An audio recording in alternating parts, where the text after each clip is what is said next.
Shalom, selamat pagi Bapak Ibu Saudara yang terkasih Yesus Kristus.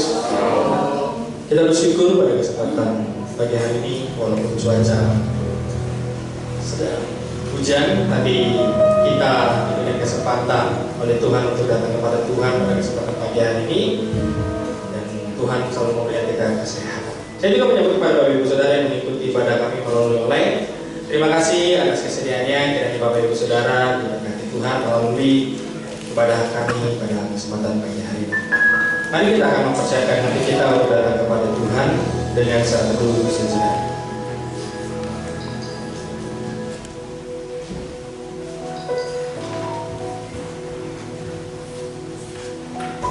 Bibirku bersorak-sorai sementara menyanyikan Mazmur bagimu. Juga jiwaku telah terbebaskan. Mazmur 71 ayat 3. Kami bersyukur Tuhan atas segala hal yang Kau berikan dalam kehidupan kami, kesehatan, kekuatan yang sempurna, dan berkat-berkat kemurahan-Mu yang lainnya, ya Bapa, yang tercurah dalam kehidupan kami, ya Bapa. Terima kasih pada kesempatan pagi hari ini Kau memberikan kami kesempatan untuk beribadah kepada Kau, ya Tuhan. Dengan rasa syukur kami, kami akan menaikkan pujian penyembahan kami, ya Bapa. Kami juga siap belajar kepada firman-Mu yang akan disampaikan hamba-Mu, yaitu Bapak Hans, ya Bapa. Kiranya Tuhan memberkati kepada kami ini dari awal sampai akhirnya. Dalam nama-Mu kami berdoa dan bersyukur. Haleluya. Amin. Selamat beribadah. Tuhan Yesus memberkati.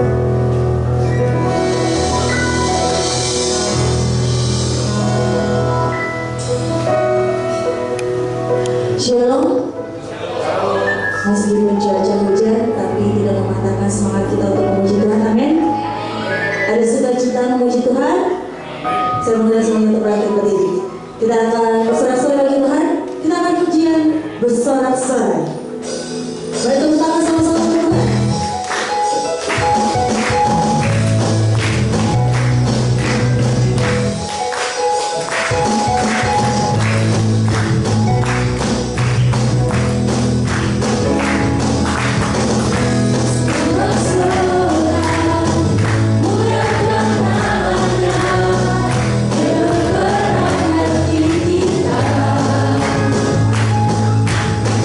Go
nyanyi dan bersuara pelan.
semua karena Engkau, karena kasih setiamu bersama kami.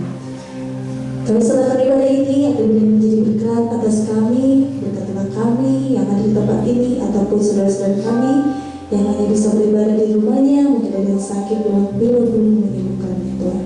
Terima kasih ya Bapak, kami serahkan ibadah ini ke dalam tangan-Mu. Di dalam nama Yesus Kristus kami berdoa. Amin. Saat kita akan menyiapkan persembahan untuk Tuhan. Saya mengundang untuk petugas bisa maju ke depan. Kita akan pujian tiap langkahku.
Segala penyertaan yang Kau berikan dalam kehidupan kami sepanjang 2025 dan minggu ini di tahun yang baru ya Tuhan. Terima kasih atas segala hal yang Kau berikan dalam kehidupan kami.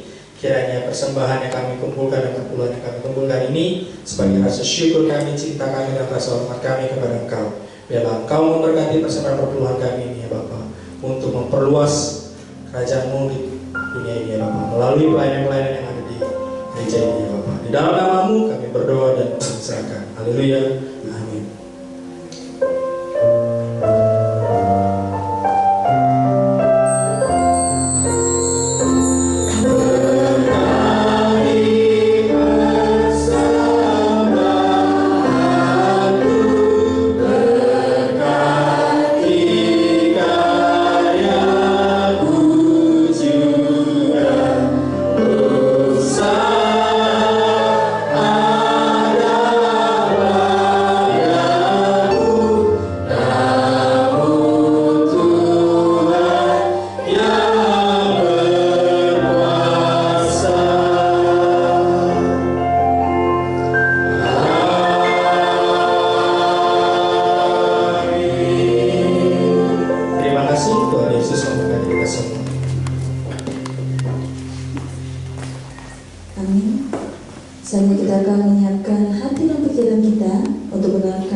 Sebelumnya saya mengundang semuanya untuk bangkit berdiri. Kita akan membaca sama-sama untuk firman Tuhan pada pagi hari ini, diambil dari Amsal 3 ayat 5 sampai 6. 1, 2, 3. Percayalah kepada Tuhan dengan segenap hatimu dan jangan bersandar kepada pengertianmu sendiri. Apabila Dia dalam segala lakumu, maka Ia akan meluruskan jalanmu. Amin. Kita tetap berdiri dan kita akan mengangkat satu pujian, Ku percaya janji-Mu ajaib.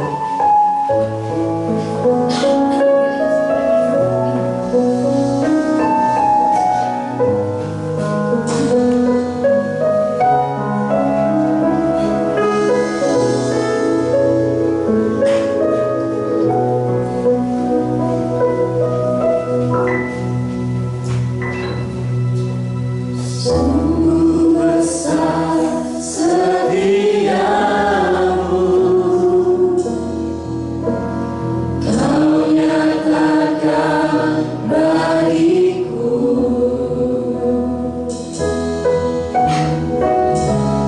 Kau Bapa yang selalu mengerti isi hatiku.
besar dalam kehidupan kami. Tuhan menyatakan setiap isi hati Tuhan bagi setiap kami di tahun yang lalu dan di tahun ini pun. Tuhan akan menyatakan setiap isi hati untuk kami terus berjuang, untuk kami terus teguh di dalam kasih Tuhan. Terima kasih Tuhan untuk penyertaan-Mu selama setahun ke belakang, bahwa kasih Tuhan tidak pernah berubah hingga detik ini. Dan kami percaya kami akan menghadapi di tahun 2026 ini dengan kasih karunia Tuhan yang begitu sempurna dan berlimpah. Dan kami mau Tuhan, kami terus mengandalkan Engkau. Kami ingin terus berserah pada kasih. Kami percaya bahwa setiap janji-janji Tuhan adalah janji yang ajaib bagi kehidupan kami. Terima kasih Bapa. Di dalam nama Tuhan Yesus kami berdoa. Amin. Silakan duduk, saudara terkasih. Shalom. Haleluya.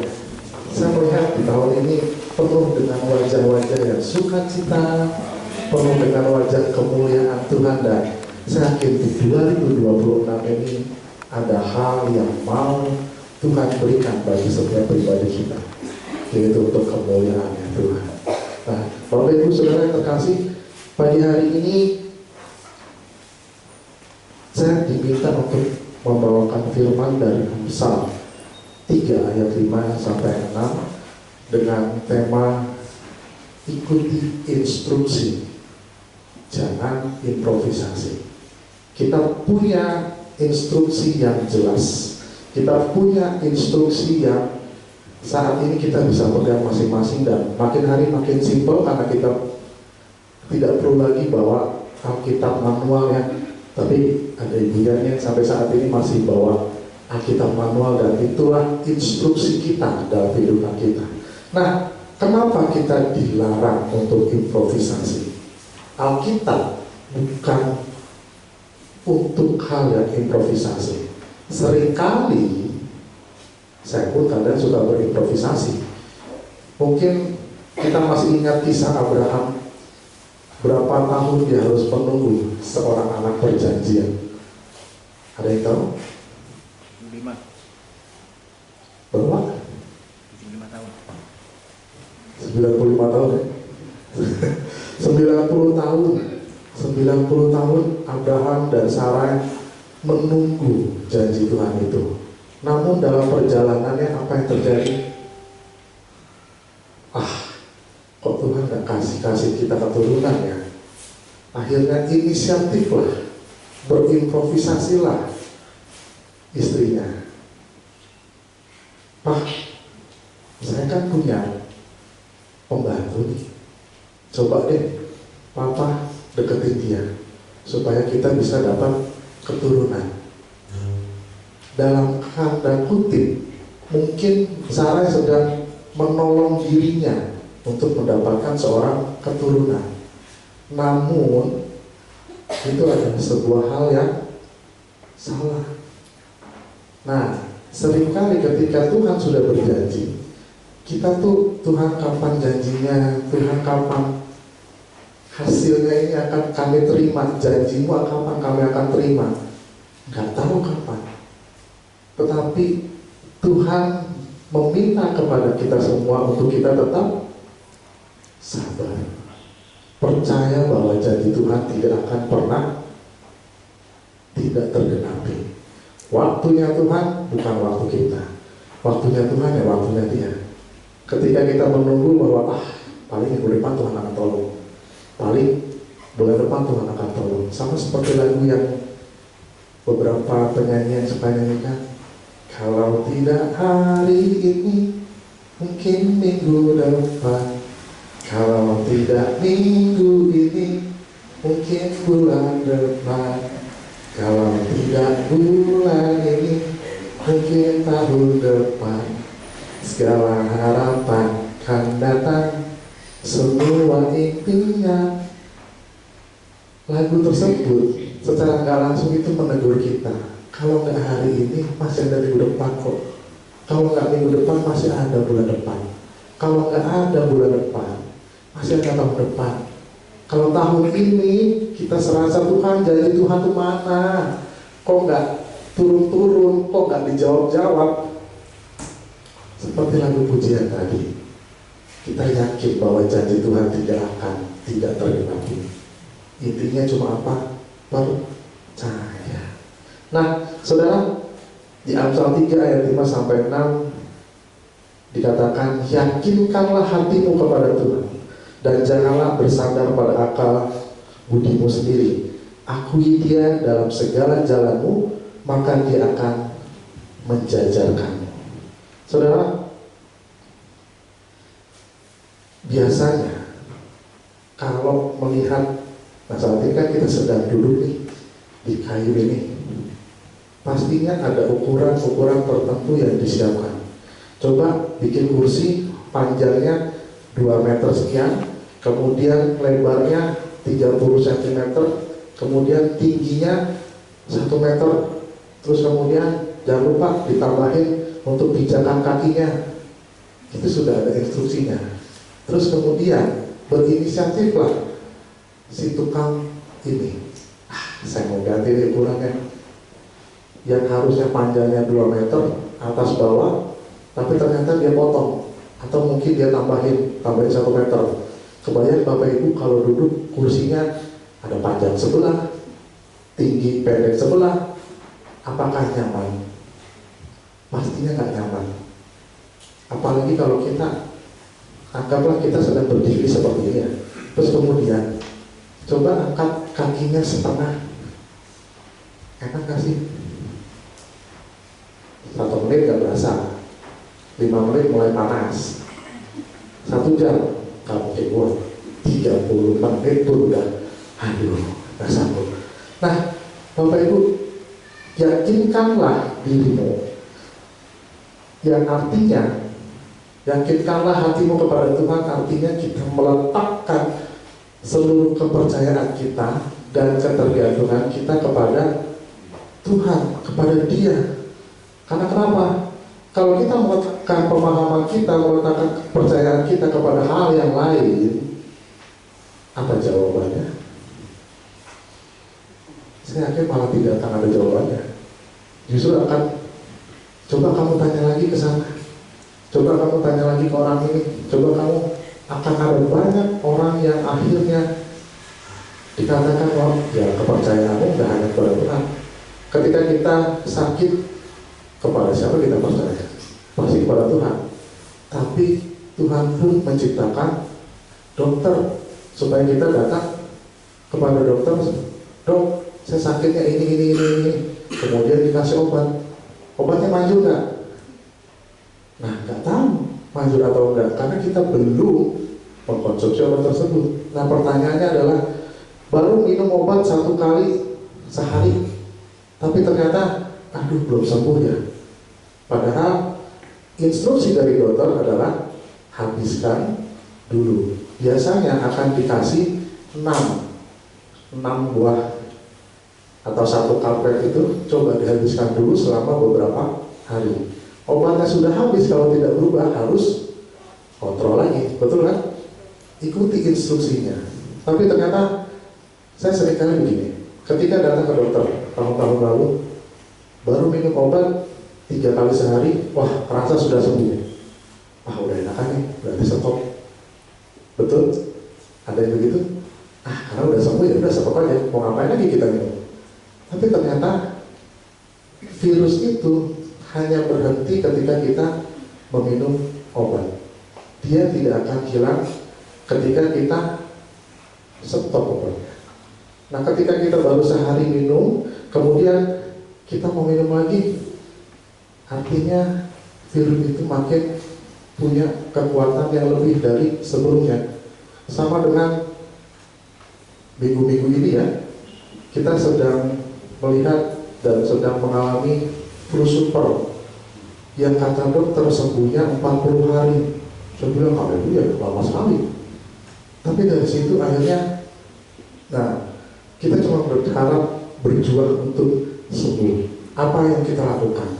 Datang ke dokter lagi, minum obatnya sampai habis. Karena kenapa? Ketika obat tidak diminum 1 kali, wah, sudahlah, itu akan membuka celah supaya virus yang lain masuk atau virus yang makan lebih kuat. Nah, yakinkanlah hatimu kepada Tuhan, artinya kita meletakkan setiap kepercayaan kita dan ketergantungan kita kepada Dia. Karena apa? Karena Tuhan adalah pencipta dan pemilik segala sesuatu. Dia mengetahui apa yang terbaik bagi kita. Yang selanjutnya adalah jangan bersandar pada akal budimu sendiri, bersandar pada pemikiran kita sendiri, bersandar pada pemahaman kita sendiri. Kita harus mengingat bahwa akal manusia, pemikiran kita itu punya batasan. Kita nggak bisa, ada yang bisa lihat berapa menit ke depan, ada yang bisa lihat beberapa hari ke depan, nggak bisa. Pemikiran kita, pemahaman kita nggak tahu akan apa yang terjadi di depan kita. Nah, seringkali pandangan kita ini terbatas oleh waktu, pengalaman, dan emosi kita sendiri. Yang artinya orang yang hidupnya lebih lama dari kita, tentunya kita akan cari tahu bagaimana cara kita untuk menghadapi masalah tersebut. Bukan berarti ketika orang yang lebih tua menjengkelkan, ada berprasangka seperti itu, Bapak mah nggak tahu saya bagaimana di sini. Bro, mungkin kita baru hidup, tapi kita menghormati orang yang lebih berusia, berumur, lebih senior. Karena kenapa? Mereka juga tahu bagaimana kamu harus menghadapi solusi tersebut, memberikan advice supaya membangun kita. Yang artinya apa? Kita nggak bisa hidup dengan pikiran kita sendiri. Masalah pun, apa yang kita hadapi pun, kita nggak bisa dengan diri kita sendiri. Saya selalu ngobrol sama istri, ini gimana ya? Coba, tolong kita coba pikir sama-sama. Kalau kita udah sama-sama pusing, kita tanya Tuhan. Kalau kita udah sama-sama pusing, baru kita ajak yang lain. Ini kita ada masalah seperti ini, gimana caranya?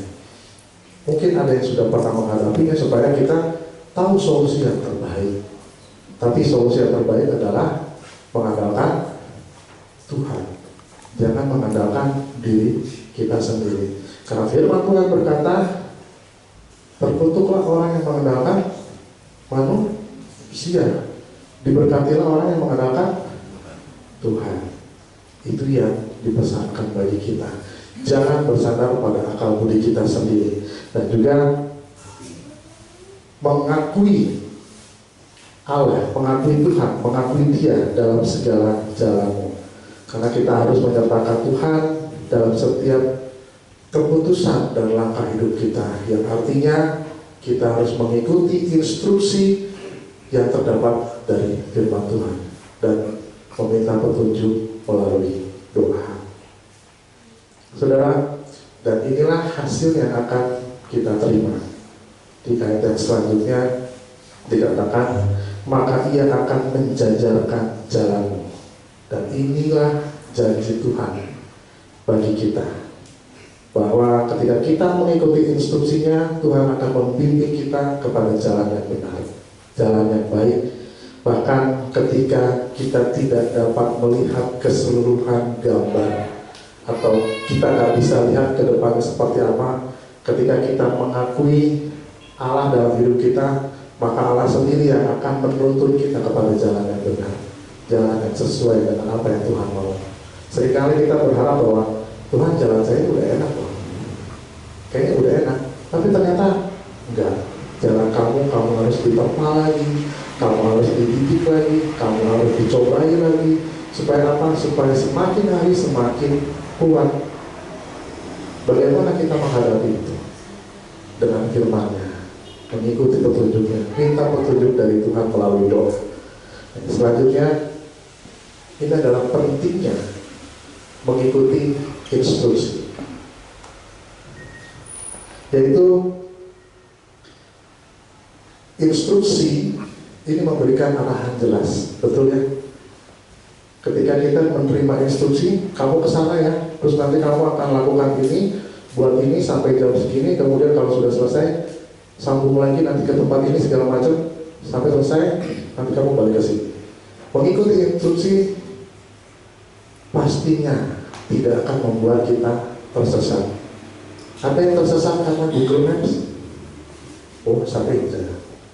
Waktu itu kita selama masih mencari pekerjaan, kami berdua sambil jalan, wah coba nih ke sesuatu tempat yang kita belum pernah tuju.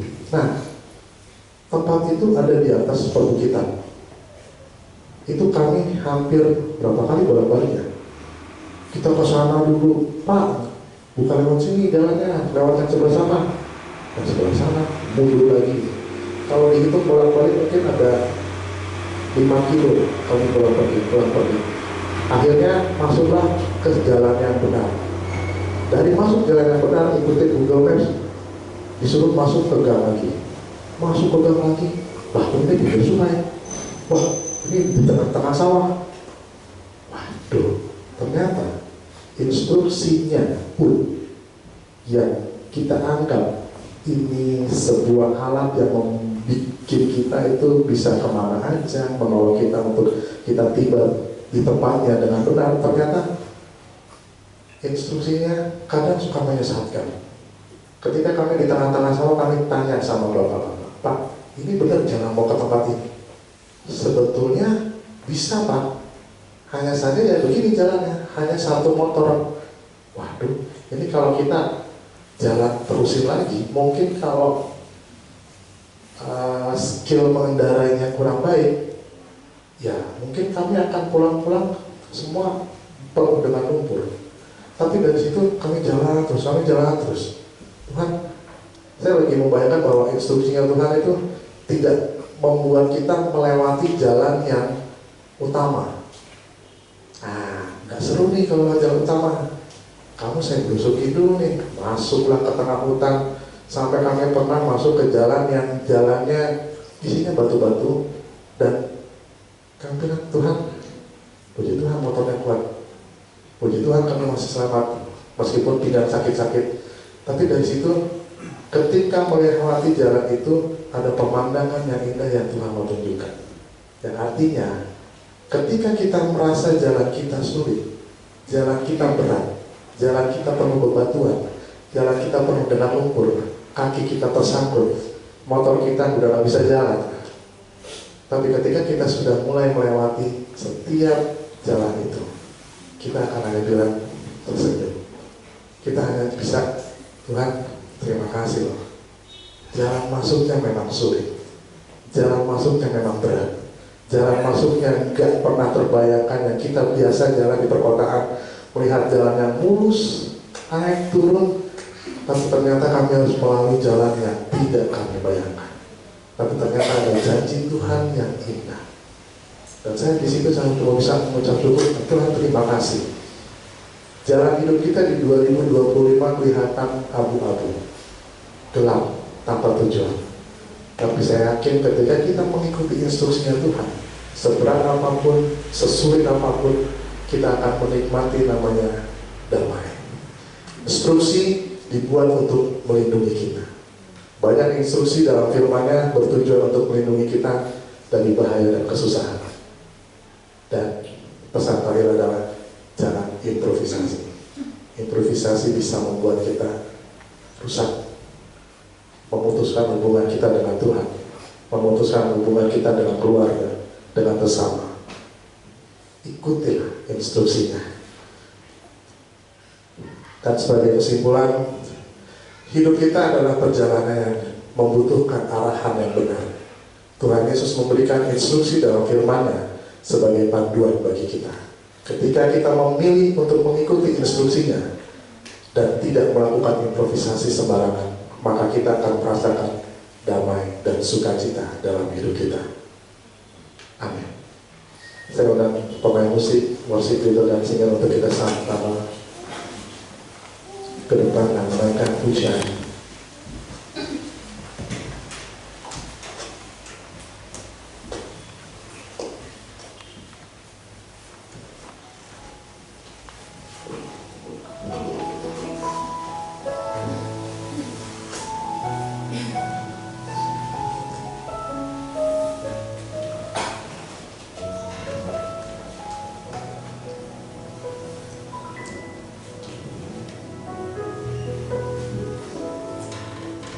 Saya mulai kita untuk baca berdiri.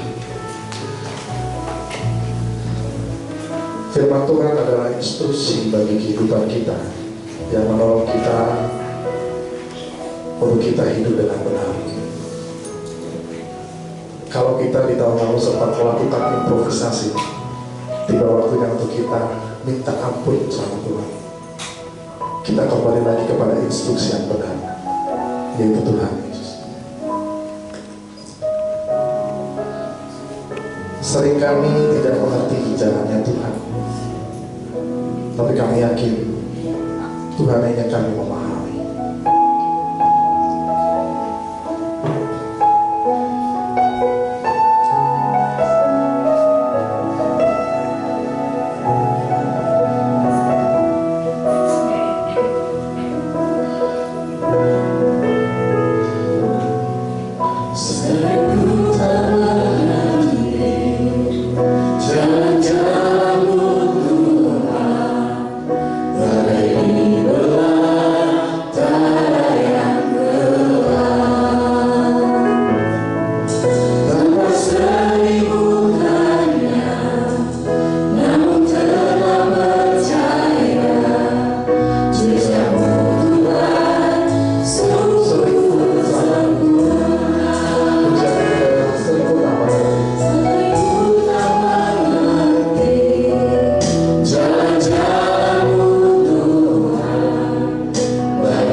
Tapi kami percaya bahwa janji-Mu, ya dan amin.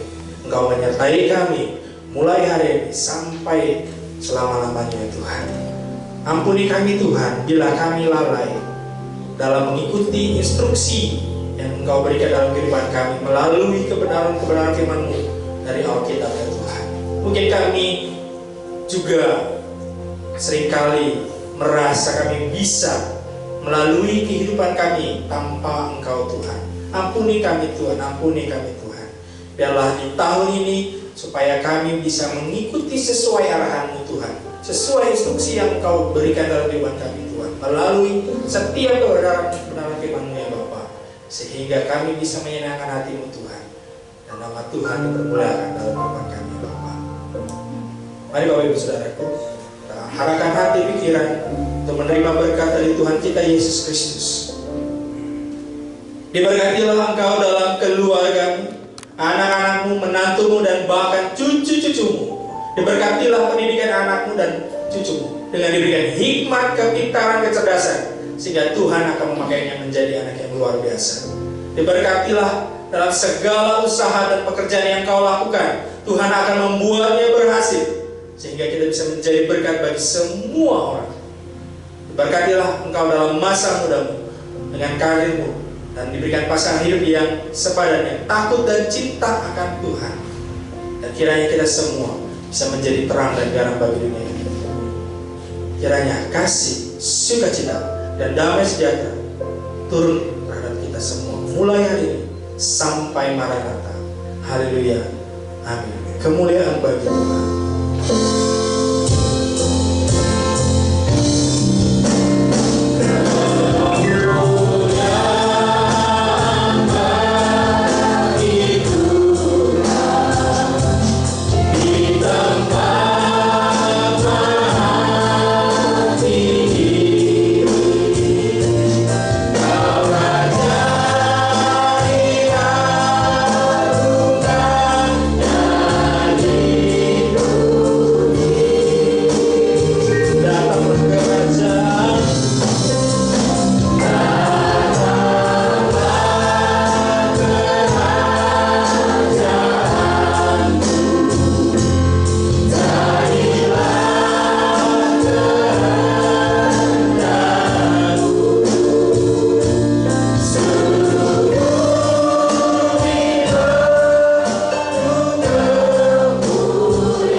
Silakan duduk Bapak Ibu Saudara, bisa sambil dulu sejenak.